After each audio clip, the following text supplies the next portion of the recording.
Suppose करो आपके पास एक गैस है, इसका आंसर देना मुझे।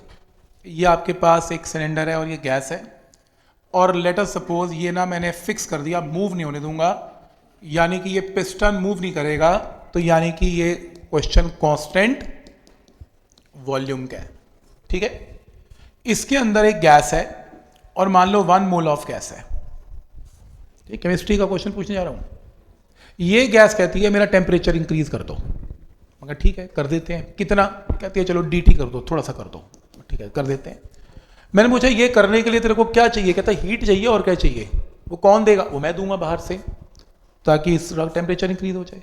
मैंने पूछा कितनी हीट चाहिए? कहती 10 जूल की हीट चाहिए। बस आप मुझे 10 दे दो, मेरा टेम्परेचर dt बढ़ जाएगा। मैं बाहर से कितनी हीट दूं ताकि इसका टेम्परेचर dt हो जाए? 10 ही दूंगा, तो मैं 10 दूंगा। मैंने इसको 10 जूल दिया और इसको 10 मिल गया, बात होगी खत्म।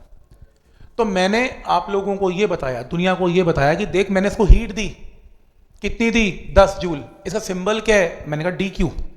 DQ क्योंकि मैं तो हीट दे रहा हूं, तो मेरा नाम तो DQ है। ये दुनिया को बता रही है गैस कि देख मेरा टेम्परेचर बढ़ गया उस हीट से। और ये ऐसे नहीं बोलती गैस मेरा टेम्परेचर बढ़ गया, ये कहती है केमिस्ट्री की टर्म मेरी इंटरनल एनर्जी बढ़ गई। स्टाइल है ना केमिस्ट्री वालों का, ये नहीं कहता टेम्परेचर बढ़ गया। गैस कहती है मेरी इंटरनल एनर्जी बढ़ गई। कितनी बढ़ गई? DU। तो DU की वैल्यू 10 है। बात तो एक ही है, वो कुछ और कह रही है इंटरनल एनर्जी बढ़ गई, और मैं कह रहा हूं मैंने हीट दी, मेरा सिंबल DQ, इसका सिंबल DU। और इस केस में DQ जो मैंने दिया वो एग्जैक्टली DU के इक्वल है 10 जूल। बात हो गई खत्म। लेकिन अगला एक्सपेरिमेंट हुआ जिसमें piston is free to move, piston move कर सकता है। वही गैस डाल दी, सेम गैस, 1 मोल के ऊपर गैस डाली गई और बोला गया, ये गैस कहती है मेरा टेम्परेचर बढ़ा दो। Same question. मैंने कहा कितना बढ़ाना है? कहता dt। मैंने कहा तेरे को क्या चाहिए? कहता 10 जूल की हीट चाहिए। मैंने कहा मिल जाएगी। अब जब मैंने बाहर से हीट सप्लाई करनी है, वो 10 जूल नहीं है। अब पिस्टन धीरे धीरे धीरे धीरे मूव कर सकता है, तो ये एक्सपेरिमेंट कांस्टेंट वॉल्यूम पे नहीं है, कांस्टेंट प्रेशर पे धीरे धीरे मूव कर रहा है। और पिस्टन मूव कर रहा है ऊपर की तरफ, तो पिस्टन के ऊपर क्या लग रहा है? Amount of work done. भाई उसके ऊपर मेरी एनर्जी का ही तो वर्क डन है जो उसको ऊपर उठा रहा है, मान लो 2 जूल। अब मुझे गैस ने कहा देखो मेरे को तो 10 चाहिए, और मैं बता देती हूं कि पिस्टन 2 ले जाएगा। तो मैं समझ गया, वो मुझसे कह रही है कि मुझे 10 मत देना, मुझे टोटल 12 देना, क्योंकि 10 मैं रख लूंगी, 2 पिस्टन को दे दूंगा। तो मैंने इस बार हीट कितनी दी? 12 जूल दी। और उसमें से इसकी इंटरनल एनर्जी DU कितना हो गया? अब देखो DQ DU में फर्क आ गया। अब DU तो 10 ही है, लेकिन DQ मेरा बढ़ गया। और बाकी क्या हुआ? Amount of work done.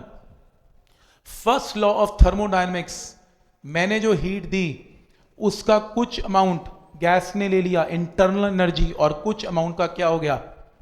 Work done. इसे बोलते हैं फर्स्ट लॉ ऑफ थर्मो। अरे थर्मोस्टाट की बाउंड्री पे आ गए हम तो थोड़ा। ठीक है, तो ये आपका रूल है, DQ dash is DU plus. करते हो ना ये, लेकिन केमिस्ट्री में पता नहीं डेल्टा U डेल्टा W ऐसा करते हो। फिजिक्स तो देखो कॉमन, देखो मेरे को नहीं पता केमिस्ट्री में क्या करते हो। फिजिक्स में तो मैंने बिल्कुल जेन्युइन बात की है कि मैंने 12 दिया, 10 उसको दिया, 2 उसको दिया, ये लो आंसर आ गया। ये पॉइंट क्लियर है। अब लास्ट में 2 लाइन में अगर मैं कुछ फिजिक्स की टर्म में बात करूं, तो इसके अकॉर्डिंगली ये 12 है, ये 10 है और ये 2 है। तो मैंने गैस से पूछा कि एक बात बता, तू कह रही है कि ये 10 है 10 है, ये कैलकुलेट कैसे करते हैं? तूने कैसे कैलकुलेट किया तेरे को 10 चाहिए? इसने कहा मैंने ऐसे कैलकुलेट किया, 1 बड़ा CV इंटू dt, क्योंकि मेरे पास नंबर ऑफ मोल्स थे 1, तो मैं यहां पर मोलर स्पेसिफिक हीट यूज करूंगी CV, तो 1 CV dt। ठीक है, तो DU का मतलब 1 CV dt। इस केस में मैंने कहा कैसे कैलकुलेट किया? वो बोलती है 1 CV dt। तो मैंने कहा ये सही है, तो मैं इसकी जगह लिखता हूं 1 CV dt, और इसकी जगह क्या लिखता हूं? Work done. वर्क डन क्या होता है? P डेल्टा V, पर फिजिक्स वाले बोलते हैं P dV, कैलकुलस यूज करते हैं ना, इंस्टेंटेनियस, P dV। तो वर्क डन की जगह P dV, हीट जो रिक्वायर्ड थी 1 CV dt। अब किसी ने कहा ये 12 कैसे आएगा? मैंने कहा 12 क्या, इन दोनों को ऐड कर लो, 12 आ गया। इसका एक शॉर्टकट भी है, तुम अगर सीधा ये नहीं लिखना चाहते और एक ही बारी में ये 12 कैलकुलेट करना चाहते हो, तो यहां लिख दो 1 CV dt, क्योंकि जब आप 1 CP/dt यूज करते हो it includes this as well as this, दोनों का सम CP कंटेन करता है। तो 1 CP/dt तो टोटल हीट आ जाएगी कांस्टेंट प्रेशर पे। तो जब ये कांस्टेंट प्रेशर पे हीट आती है ये एक्चुअल में it contains DU as well as DW। तो साफ पता लग रहा है CP ग्रेटर देन CV तो आने वाला है, कुछ होने क्या वाला है इसमें। तो आइडिया समझ में आ रहा है कि CP ग्रेटर देन CV कैसे करते हैं इसमें, कोई डाउट इसमें? इसको कंटिन्यू करना है अगली बार, हमने रादर बस बंद ही करना है, कंटिन्यू नहीं करना है इसको। अगली बार जब शुरू करेंगे तब देखेंगे इसे।